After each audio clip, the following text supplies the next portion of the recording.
Welcome to Agmax. యాసంగి సీజన్లో urea కొరత ఏర్పడకుండా బ్లాక్ మార్కెట్ విక్రయాలను అరికట్టేందుకు వ్యవసాయ శాఖ ముందస్తు చర్యలు తీసుకుంటుంది.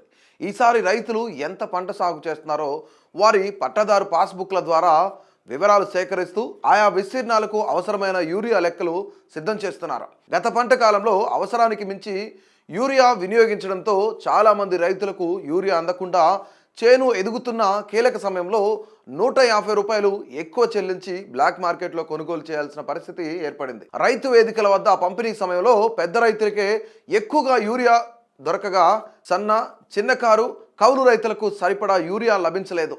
దీంతో రైతులు వ్యవసాయ శాఖ కార్యాలయాల వద్ద ఆందోళనలు కూడా చేశారు.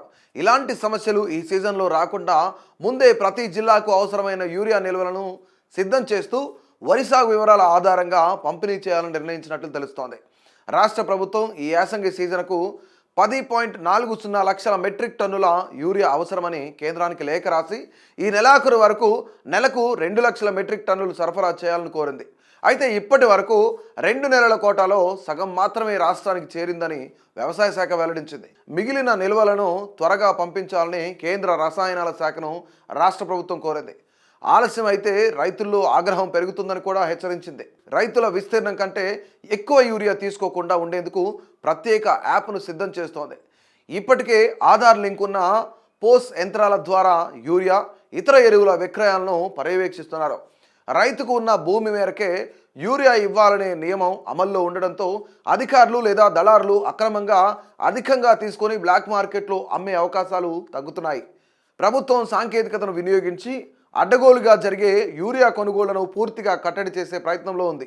ప్రస్తుతం రాష్ట్రంలో అక్టోబర్ నుండి ఇప్పటి వరకు 3.10 లక్షల మెట్రిక్ టన్నుల యూరియా సరఫరా కాగా ఇంకా 1.85 లక్షల మెట్రిక్ టన్నుల యూరియా, 65 టన్నుల డిఏపి, 2.50 లక్షల మెట్రిక్ టన్నుల కాంప్లెక్స్ ఎరువులు అందుబాటులో ఉన్నాయి. ఇవి ఒక నెల రోజుల్లో పంపిణీ చేయగలిగే స్థాయిలో ఉన్నప్పటికీ మిగిలిన 2 నెలలకు యూరియా సరఫరా కష్టమయ్యే అవకాశం ఉందని అధికారులు చెబుతున్నారు. ఇప్పటికే అధికారులు రైతులకు పంట వివరాలు నమోదు చేయాలని సూచించగా మొత్తం 6 లక్షల మెట్రిక్ టన్నుల యూరియా అవసరం ఉంటుందని అంచనా వేశారు.